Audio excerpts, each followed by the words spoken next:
అదేవిధంగా ఏదైతే గతంలో 6,70,000 పోడు భూముల పట్టాలు కేసీఆర్ గారు ఇచ్చారో మిగిలిన పోడు భూముల పట్టాలు ఎప్పటిలోగా ఇస్తారో ఈ సభ ద్వారా తెలియజేయాలని చెప్పేసి ఈ సభను కోరుతా ఉన్నాం.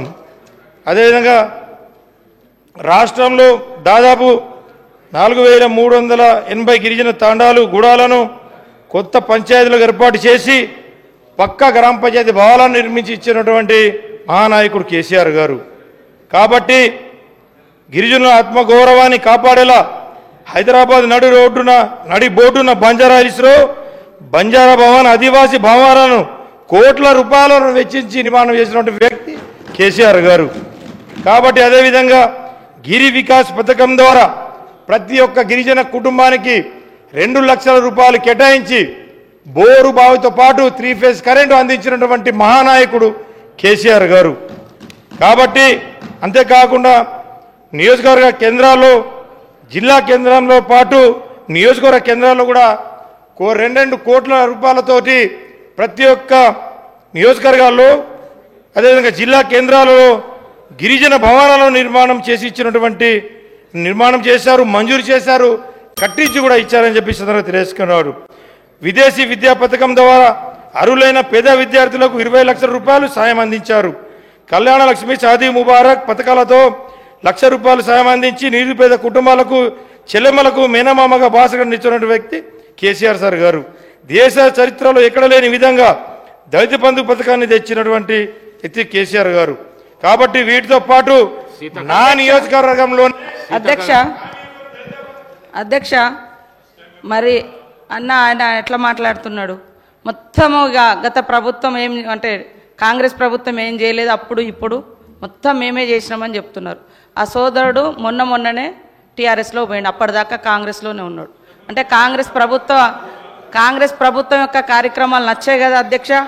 ఈరోజు ఈ రాజ్యాంగం ద్వారా ఎస్టీ స్టేటస్ ఇచ్చిందే ఎస్సీ ఎస్టీలకు కాంగ్రెస్ ప్రభుత్వం అధ్యక్ష.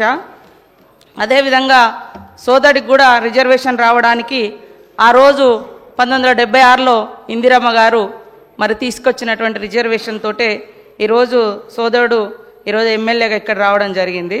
ఇంకొకటి గత ప్రభుత్వం మరి లోకల్ రిజర్వేషన్ కాంగ్రెస్ ప్రభుత్వం తీసేసిందనే విధంగా మాట్లాడారు. గతంలో జీవో నెంబర్ 3 తీసుకొచ్చి ఏజెన్సీ ప్రాంతాలలో ఐటీడీఎల్ ద్వారా వేలాది మందికి ఉద్యోగాలు ఇచ్చిన ఘనత కాంగ్రెస్ ప్రభుత్వంది. కానీ మీరు సరిగ్గా ఆర్గ్యుమెంట్ చేయక అది కోర్టులో పోయింది. మీరు ఇచ్చిన 10% రిజర్వేషన్ కూడా ఎలక్షన్స్ ముందు ఇచ్చారు, అది కూడా ఇవాళ కోర్టులోనే ఉంది సార్. కాబట్టి మాట్లాడేటప్పుడు కూడా కొంచెం ఆలోచించాలి. అదేవిధంగా పోడు భూముల చట్టం వందల సంవత్సరాలుగా అడవులలో బతుకుతున్నటువంటి అనగారిన ఆదివాసీ గిరిజన వర్గాలకు మరి పోడు భూముల చట్టం 2006 ద్వారా హక్కు కల్పించినటువంటి ఘనత శ్రీమతి సోనియా గాంధీ గారు యూపీఏ చైర్పర్సన్గా, అదేవిధంగా ఆనాటి ప్రధానమంత్రి మన్మోహన్ సింగ్ గారు సార్. కాబట్టి ఇంకా కొన్ని మైనార్టీల గురించి మేము వచ్చి 10 నెలలు అయింది, మీరు 10 సంవత్సరాలు అన్నారు. 12% రిజర్వేషన్ ఇస్తా అన్నారు, మరి 10 సంవత్సరాలైనా ఇవ్వలేదు. అది మీరు మాట్లాడాల్సిన అవసరం ఉంది సార్. అదే కాకుండా దళిత బంధు పేరుతోటి మోసం చేసినామన్నారు. ఇందులో ఆల్రెడీ 2,000 కోట్ల రూపాయలను ఈ సంవత్సరానికి గాను మరి పెట్టడం జరిగింది.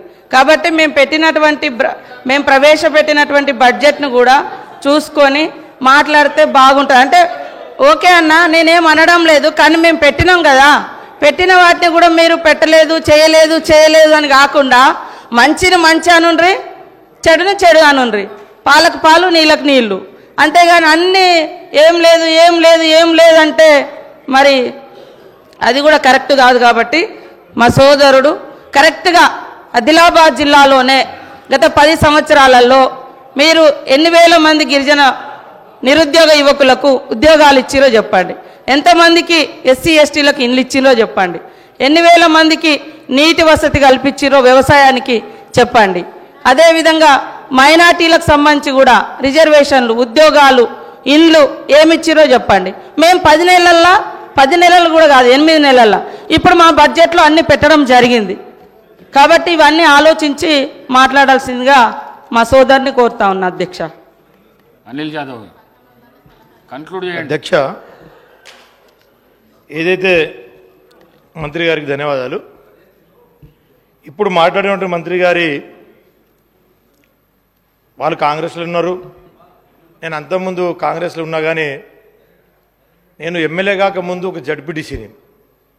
నేను జడ్పీటీసీ గెలిపించింది కూడా బీఆర్ఎస్ పార్టీ అని చెప్పేసి గుర్తుంచుకోవాలని చెప్పేసి ఈ సభాధారగా కోరుకుంటూ, ఇప్పుడు మాట్లాడినటువంటి మంత్రి గారి తల్లిదండ్రులకు కూడా ఆర్ఎఫ్ఆర్ పట్టాలు ఇచ్చింది కేసీఆర్ గారు అని చెప్పేసి గుర్తుంచుకోవాలని చెప్పేసి సభాధారగా తెలియజేస్తున్నాం. అదేవిధంగా నా తల్లిదండ్రులు అంటుండ్రు, నా తల్లి తండ్రి 2006 అటవీ హక్కుల చట్టానికి అర్హులు. వాళ్ళు ఎక్కడ దానం తీసుకోవాలి. ఒక ఆదివాసీ బిడ్డలుగా పోడు కొట్టుకుంటే 10 ఎకరాల వరకు హక్కు సోనియమ్మ పెట్టినటువంటి చట్టం, దాని ప్రకారంగా వాళ్ళకు వచ్చింది. ఏది దానం రాలే. నా తండ్రి రెక్కలు ముక్కలు చేసుకొని అడవి కొట్టుకొని బతికే తండ్రి. ఈ రోజు కూడా మా నాన్న రోజు గుట్టకే పోతాడు సార్. నేను మంత్రినైనా ఎమ్మెల్యే అయినా రోజు అడవికి వెళ్ళి మా ఊర్లో పోయి ఎంక్వైరీ చేయండి.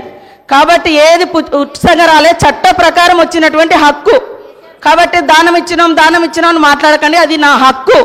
ఆదివాసీ బిడ్డగా కాంగ్రెస్ ప్రభుత్వం పెట్టినటువంటి హక్కు ప్రకారం నా తండ్రికి పోడు భూముల పట్టా హక్కు వచ్చింది. అది కూడా మీ ప్రభుత్వం వచ్చిన తర్వాత 10 ఏళ్ల తర్వాత ఎన్నికల ముందు మీరు తీసుకున్నారు. అప్పటిదాకా చాలా మంది గిరిజనులకు పట్టాలు రాక ఇబ్బంది పడ్డ మాట వాస్తవము. కాబట్టి ఈ రోజు కూడా మరి కాంగ్రెస్ ప్రభుత్వంలో మీరు రైతు బంధు తీసుకునేటోళ్ళు ఎమ్మెల్యేలు మంత్రులు ఉన్నారు. అదేవిధంగా ఇంకా రకరకాల స్కీమ్స్ తీసుకుంటూ ఉన్నారు. అంటే ఒక ఆదివాసిని అయినందుకేనా సార్ పదే పదే ఈ ఎమ్మెల్యే తల్లిదండ్రులకు ఇచ్చినాం, ఎమ్మెల్యే తల్లిదండ్రులకు ఇచ్చినామని చెప్తారు. అది నా హక్కు. నేను ఎమ్మెల్యే కాకముందు నుంచి కూడా నా తండ్రి నా తల్లి అడవిని ఆధారంగా చేసుకొని బతికే కుటుంబాలు మావి. కాబట్టి ఆ క్రమంలో వచ్చినటువంటి తప్ప అది పుణ్యానికి దానంగా రాలే. అందుకనే ఇంకోసారి ఇక్కడటువంటి ఎమ్మెల్యేలు కూడా మాజీ మంత్రులు కూడా మరి ఈ రాష్ట్రంలో రైతు బంధు ఎందుకు తీసుకున్నారు?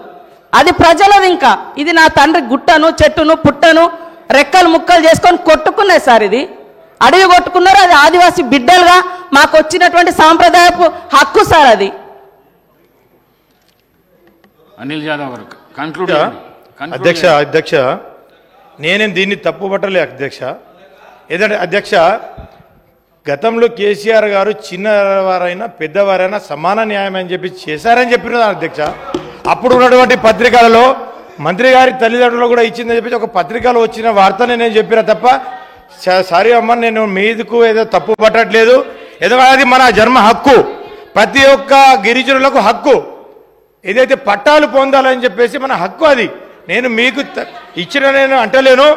కాకపోతే ప్రతి ఒక్కడి యొక్క హక్కు కేసీఆర్ గారు ఆ రోజు కల్పించారని చెప్పేసి చెప్పానే తప్ప మిమ్మల్ని నేను తప్పు పట్టలేదని చెప్పేసి సమాధానంగా తెలియజేసుకుంటూ, అదేవిధంగా చాలా గ్రామాలలో మొన్ననే ముఖ్యమంత్రి గారు చెప్పారు, ప్రతి తండాలకు ప్రతి గూడాలకు ప్రతి వాడాలకు black top road BT road నిర్మాణం చేసి ఇస్తామన్నారు.